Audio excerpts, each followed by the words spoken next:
এই দেখো পুরোই জঙ্গল, তাই না? না, জঙ্গল না, বিভিন্ন গাছ তাদের নিজেদের গতিতে বেড়ে উঠেছে। আর এর মধ্যেই পেয়ে গেলাম সেই অমূল্য রতন।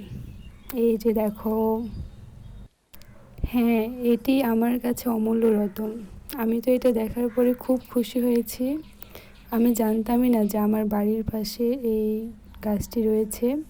ছোটোবেলা থেকে আমি বিভিন্ন গাছ সংগ্রহ করে রাখতাম। তো এই রেন লিলির একটি বাল্ব থাকলে অনেক গাছ সেখানে হয়ে যায়।